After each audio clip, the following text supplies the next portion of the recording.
Al ser un periodo importante en la historia de México, este no se salvó de aparecer en los medios de comunicación. Dentro de las telenovelas históricas, estos caudillos sonorenses han aparecido representados en varias historias. Ejemplo de esto serían las historias de La Tormenta y La Constitución, melodramas donde Sergio de Bustamante daría vida a Álvaro Obregón en ambas, y mientras que en la segunda producción también aparecería Enrique Álvarez Félix como Plutarco Elías Calles. Sus apariciones más destacadas se darían años después dentro de la trama de Senda de Gloria en 1987 y la miniserie El Encanto del Águila el 2011. Son sus apariciones más representativas. En la presente cápsula les hablaré de cómo fue que cada uno de estos dos seriales televisivos abordaron el gobierno de estos tres sonorenses en sus producciones. Acompáñenme en este recorrido.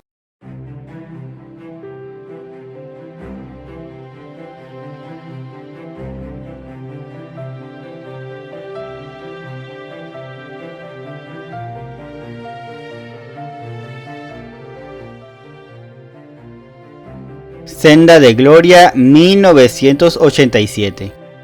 Una producción de Ernesto Alonso dirigida por Raúl Araiza, con la duración de 135 capítulos, emitidos del 23 de marzo al 2 de octubre de 1987.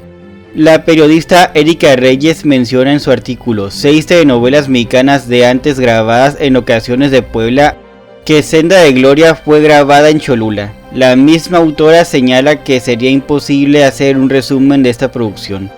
Lo que sí podemos decir es que la telenovela inicia justo después de ser promulgada la Constitución, con Venustiano Carranza designado como presidente de la República. La historia culmina con la expropiación petrolera en 1938.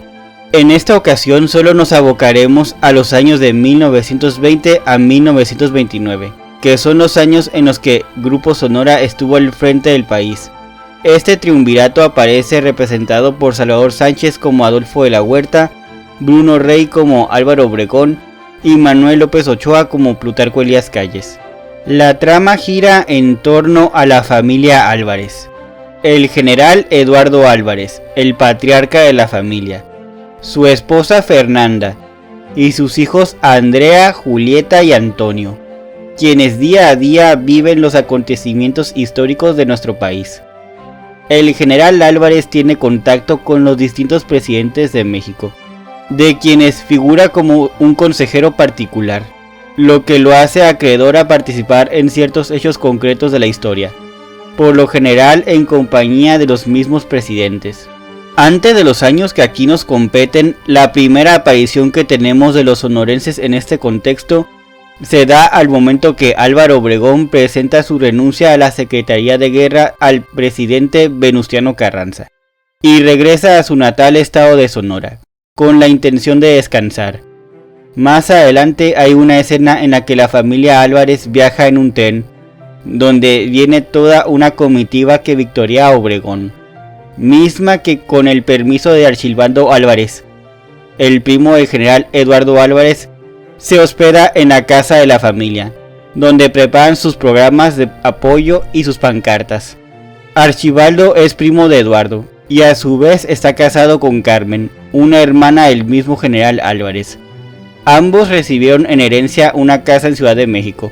En la mitad de dicha propiedad vive la familia del militar. La otra está cerrada por pleitos con el hermano, hasta que se muda Nora Álvarez, hija de Archibaldo y Carmen. Archibaldo no hace presencia en el melodrama, solo se menciona que acompaña personalmente a Obregón en su candidatura. Por una conversación que el general Álvarez sostiene con Pablo González, este último menciona que la campaña del Manco de Celaya es violenta y personalizada. A pesar de eso, Nora y Archibaldo son partidarios de Álvaro Obregón. Esto es lo que reúne a ambas familias. Para esta época la familia Álvarez tiene en muy alta estima a Álvaro Obregón. Don Eduardo lo ve como un hermano, y sus hijos lo llaman tío Álvaro. Al momento que Venustiano Carranza le ofrece la candidatura a la presidencia al ingeniero Ignacio Bonillas, quien también es oriundo del estado de Sonora, lo describe como un civil, buen administrador y con experiencia política, lo que lo convierte en el candidato ideal. Pero este hombre no para de sufrir insultos, por parte del pueblo mexicano, quienes tiran de piedras a su auto e incluso escriben leperadas en las bardas de su casa. Se hace presente la campaña de descrédito que Carranza emprende contra los sonorenses. La prensa acusa de bolchevismo a Adolfo de la Huerta y a Plutarco Elías Calles. Se sabe que para este momento Carranza cuenta con el apoyo de la mitad de la Cámara de Diputados, la de senadores, del Ejército Federal, los obreros, los ferrocarriles y los zapatistas. Conforme el plan de Agua Prieta gana prestigio, Carranza decide salir de la Ciudad de México con rumbo a Veracruz. Basta decir que sale acompañado por nuestro protagonista, el general Eduardo Álvarez, así como también por su candidato a la presidencia, Ignacio Bonillas. En el transcurso del viaje, estos personajes son acosados en varias ocasiones por el ejército obregonista. Se menciona que en 2 o 3 ocasiones Obregón le ofrece un salvoconducto a Carranza, mismo que él rechaza. Según la narración del melodrama casero, Obregón no quería que asesinaran a Carranza, porque eso haría que su movimiento perdiera prestigio, sino que al contrario, lo que quería era que se exiliara. Ya consumado el asesinato de Carranza y que el general Álvarez fuera arrestado por sus atacantes, en la Cámara los obregonistas son acusados por el homicidio de Carranza. Quienes habían participado en el plan de Agua Prieta afirman que le dieron a Carranza todas las oportunidades para que él enderezara su posición con respecto al voto popular. Para el periodo que termina el 30 de noviembre de 1920, Adolfo de la Huerta es elegido a manera de presidente provisional. Se le tiene en mal contexto. Piensan que puede posponer las elecciones o enviar a los 2 candidatos a la presidencia fuera del país, pero también reconocen su inteligencia, por lo que afirman que llevará unas elecciones honestas y tranquilas, así como sus habilidades de mediador al limar asperezas con Pancho Villa, su logro al momento de hacer que él deponga las armas. Félix Díaz, el sobrino del tío, también se encontraba en pie de lucha al momento de estos hechos, mediante la guerrilla. Con de la Huerta, Díaz depone las armas, el gobierno le extiende un cheque mismo que él se niega a cobrar. La familia Álvarez tiene contacto con Adolfo de la Huerta al momento que éste le pide al general Álvarez que no se vaya del país, dado que él pensaba irse a vivir a Argentina y llevarse a su familia, tras salir de la prisión militar de Santiago Tlatelolco, debido a que estuvo con Carranza hasta el último momento en que fuera asesinado en Tlaxcalaltongo, al caer prisionero en el mismo poblado. Al convencerlo de quedarse en el país, también le pide que le deje ser testigo en la boda de su hija próxima a casarse. En este serial televisivo también le reconocen a don Adolfo que es un excelente soprano. Vemos cómo practica canciones y sus parientes le piden que cante en sus reuniones con él. Existe mucha desconfianza en torno a los sonorenses, por frases como Álvaro Obregón es demasiado negativo y ustedes los sonorenses son demasiado directotes. Al momento que Obregón asume la presidencia, se recalcan los logros de su mandato: la reconstrucción de la infraestructura afectada por la guerra, por renegociar la deuda externa, por empezar con un proceso cultural en el país y por obtener el reconocimiento del gobierno estadounidense. Se hace mucho énfasis en la fundación de la SEP, con el apoyo de Pascual Ortiz Rubio y José Vasconcelos, pero también dicen que acaparaba bastante poder y buscaba convertirse en un nuevo Porfirio Díaz, algo que luego consuma en 1929, al momento que intenta reelegirse. La voz popular decía que Obregón era un enemigo declarado de Obregón, y por voz de la familia Álvarez nos enteramos que en su mandato sí hubo problemas con la iglesia, esto al expulsar un obispo del país, mismos que se vieron agravados con Plutarco Elías Calles. Al darse la ruptura de Adolfo de la Huerta con el grupo, este piensa que no debe permitir que otro tirano sea quien lleve las riendas del país. Asegura que Obregón sí se quiere convertir en otro Díaz. Curiosamente, al mismo de la Huerta, sus propios compañeros de la rebelión de la Huertista mencionan que él también comenzaba a actuar como don Porfirio. Al imponer a Calles tenemos un diálogo ficticio que Obregón sostiene con una de las protagonistas de la historia, Julieta, la hija del general Álvarez, donde ésta le recrimina: ¿dónde quedó el triunfador de Celaya y tantas batallas? ¿Y dónde quedó aquel agricultor de Guatabampo? Según la familia Álvarez, a Obregón lo cambió el poder, tanto física como mentalmente. A sus 50 años la edad se le había ido encima, su cabello se llenó de canas, empezó a utilizar gafas, engordó, ya no sonreía ni contaba sus chistes rojos, volviéndose un hombre frío y calculador. Al llegar a la presidencia, Calles comenzó a cuidar la imagen de su antecesor en la silla. Hace todo derecho, como lo hice en su momento, por lo que para hacer sus decretos llama a los periodistas, para que ellos se encarguen de hacerlos públicos. Al momento de que De la Huerta renunciara a su cargo en el gabinete, vemos cómo él lo toma y logra el reconocimiento del gobierno en Estados Unidos. Por su guerra santa, los Álvarez lo tachan de bárbaro, ya que el único hijo de la familia, Antonio, es párroco, y se une a la cristiada en favor de los curas, donde muere en un enfrentamiento contra los federales. La relación de la familia Álvarez con este gobierno es muy difícil. Ellos en ningún momento dejan de ser carrancistas. Esa es la razón por la que, a pesar de que sí reconocen sus éxitos, no quieren tener ni siquiera una amistad con ellos. Se niegan toda la vida a reconocer la rebelión de Agua Prieta. Los ven como unos sanguinarios, más después del asesinato de Villa, pero no por eso les reconocen sus méritos al momento de gobernar el país. En la reelección de Obregón tenemos una escena donde Eduardo Álvarez habla con Plutarco Elías Calles sobre dicha reelección, así como de las candidaturas opositoras de Arnulfo R. Gómez y Francisco R. Serrano. En este caso, don Eduardo fungiría como consejero del presidente al convertirse en su conciencia revolucionaria. Dicho encuentro se da en la oficina del presidente en Palacio Nacional, donde el presidente Calles reta al general a presentar sus puntos de vista, bajo la amenaza de considerarlo del lado de los opositores Serrano y Gómez. Álvarez expresa sus creencias al decir: "Me he declarado públicamente como antireeleccionista", por lo que se declara en oposición de Calles, quien apoyaba exclusivamente a Obregón. Aceptó someterse a los principios de no reelección, los cuales solo se enfocó en recalcar sus convicciones ante la disyuntiva del presidente. Se negaría a aceptar la idea de que Gómez y Serrano pudieran dar un cuartelazo contra ellos. Para mí, lo único que importa es la legalidad en todo acto gubernamental y la protección de las instituciones.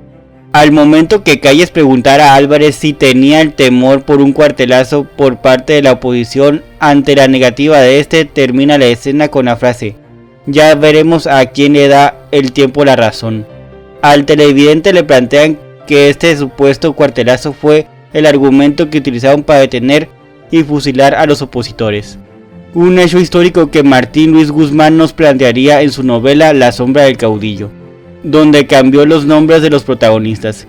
Con la muerte de Obregón y la llegada de Emilio Portes Gil, Pascual Ortiz Rubio y Abelardo L. Rodríguez al poder, Calles continuaba con todos los hilos del gobierno, Maximato, el cual abarcó desde 1929 hasta 1936, que es al momento que Lázaro Cárdenas lo expulsa del país.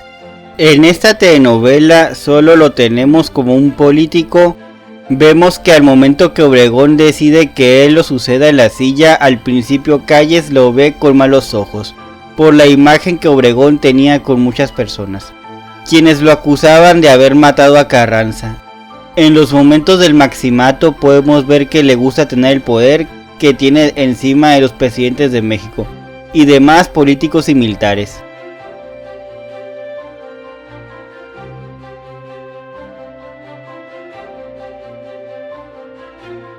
El encanto del águila, 2011. En la serie, el grupo Sonora aparece como tal en los 3 últimos capítulos. Al ser una miniserie, se omitieron gran parte de los acontecimientos históricos, a diferencia de la telenovela. En esta ocasión, el triunvirato fue representado por Ramiro Martínez como Adolfo de la Huerta, Carlos Corona como Álvaro Obregón y Damián Alcázar como Plutarco Elías Calles. Basta decir que antes de formado el grupo Sonora, Obregón apareció en los capítulos Un chacal en palacio, Una victoria que divide, La silla incómoda, Las batallas fratricidas y la refundación de la República. En dichos episodios se plantea el genio militar del sonorense, así como su relación con el resto de los caudillos de la Revolución Constitucionalista y por supuesto la famosa batalla en la que perdió su brazo. En el 11º capítulo de la Constitución a la Rebelión solo aparecen al momento que lanzan el plan de Agua Prieta, después de que Carranza nombra a Ignacio Bonillas como candidato oficial, ya que él tenía la firme convicción de que ningún militar volvería a ser presidente de México. El Grupo Sonora lanza el plan de Agua Prieta, donde desconocen a Carranza y nombran a Adolfo de la Huerta como presidente interino. Por la rebelión militar, Carranza decide abandonar la capital con rumbo al puerto de Veracruz. Es asesinado en el trayecto. Para el 12º episodio, la imposición del caudillo, tenemos que Obregón ganó las elecciones en 1920.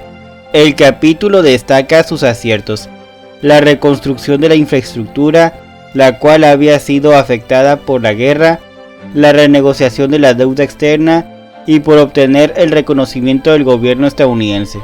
Al acercarse el final de su mandato, su grupo cercano se divide por la disputa del poder, ya que Adolfo de la Huerta quiere sucederlo, pero Obregón apoya la candidatura de Plutarco Elías Calles. Desde su retiro, Francisco Villa concede una entrevista, la cual es interpretada como un intento de regresar a la política en apoyo a la candidatura de Adolfo de la Huerta, lo que termina con el asesinato del famoso caudillo. Al ser lanzada la candidatura de Plutarco Elías Calles, de la Huerta lanza una rebelión militar contra el gobierno, la cual fracasa y lo obliga a partir al exilio. Para finalizar, en el último caudillo se menciona que, al ser derrotada la rebelión de la huertista, Plutarco Elías Calles gana las elecciones en 1924, enfrentándose a un conflicto armado con la Iglesia Católica por la limitación al culto. También se plantea que Obregón quiere volver a la presidencia, razón por la que Calles hace una reforma a la Constitución para permitir la reelección presidencial. Cristeros y antireeleccionistas se oponen a su candidatura. Obregón sufre un atentado perpetrado por un grupo cristero, por lo que Calles endurece su postura contra la iglesia. A pesar de la guerra cristera y los clubes antireeleccionistas, Obregón gana la candidatura, pero es asesinado 2 semanas después por el militante cristero José León Toral. En su último informe de gobierno, Plutarco Elías Calles declara que con la muerte de Obregón se dio el final de la era de los caudillos y el comienzo de la de las instituciones. Elige a Emilio Portes Gil para ocupar el cargo de presidente. En esta miniserie fueron muy escasos los momentos donde los miembros del Grupo Sonora aparecen fuera del ámbito militar y político.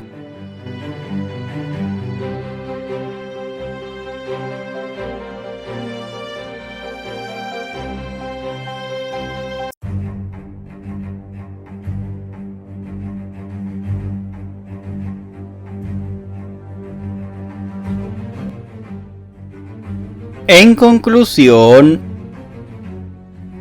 con estas interpretaciones se muestra una historia oficial del Grupo Sonora. Sin embargo, en Senda de Gloria tenemos un poco más de esta. Podemos ver la vida de estos caudillos fuera del contexto histórico, mediante su amistad con la familia Álvarez. Se hacen presentes varios aspectos de sus vidas, fuera del ámbito político. Podemos ver cómo Adolfo de la Huerta es un buen cantante, a Plutarco Elías Calles quien hablaba con sus subalternos como un profesor con sus alumnos, y al Obregón dicharachero antes de que la reelección lo volviera frío y calculador. Este melodrama es uno de los que cuenta la historia de México de la mano de una trama ficcional, donde los sucesos históricos son narrados entre los mismos hechos y periodos. Cada capítulo nos permite pasar por los momentos que van más allá de los sucesos. Dentro de las escenas históricas existe una característica principal, que es involucrar en un papel central a los personajes históricos. La escenificación y ambientación por lo general se da en los lugares donde se llevaron a cabo los acontecimientos, lo que le otorga un mayor grado de veracidad a dichas tomas. Podemos poner como ejemplo el momento en que ambas producciones nos plantearon la escena del asesinato de Álvaro Obregón a manos de José de León Toral, mientras que el primero se encontraba en medio de un festejo por parte de la Diputación de Guanajuato. Quienes querían festejar su reelección, las escenas fueron grabadas en el mismo lugar donde se dio el suceso, el restaurante de La Bombilla.